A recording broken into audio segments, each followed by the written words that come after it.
তোমরা কি করছো আমার বন্ধুরা? আজকে তোমরা শুভ দুপুর হয়ে গেছে, রান্না বান্না চলছে, তো রান্নাটা তো দেখাতেই হবে। আজ কি রান্না হচ্ছে চলো তোমরা দেখবে, চলো কি রান্না হচ্ছে আজকে। তা তোমরা ভালো থেকো, চলো।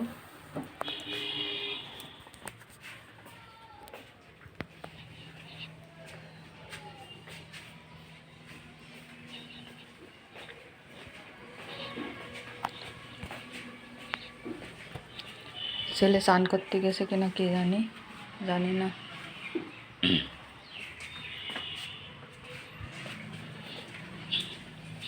চলে এলাম রান্নাঘরে।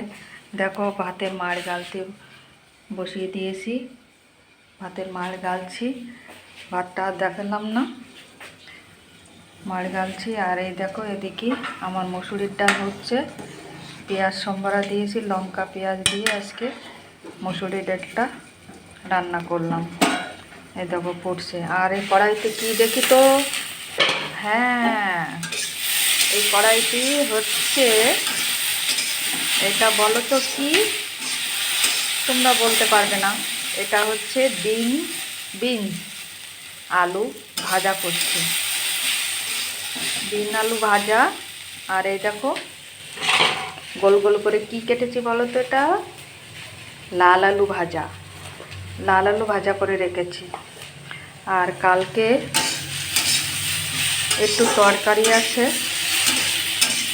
সেটা তোমাদের দেখালাম না, এই জন্য বেশি কিছু রান্না করিনি। ডালটা হচ্ছে মসুরির ডাল। এই দেখো পেঁয়াজ ফোড়ন দিয়ে ভালোই লাগে মসুরির ডাল। এটা এখনো হয়নি, হচ্ছে। চলো তো এটাকে ঢাকা দিয়ে রাখি, একটু ডিমে জালে করতে হবে, নাহলে সেদ্ধ হবে না। ডালটা তো হয়েই গেছে, নামাবো। দেখো আজ সাদা সিম্পলভাবে রান্না করেছি। ভাতের মাড় পড়ছে, গালছি।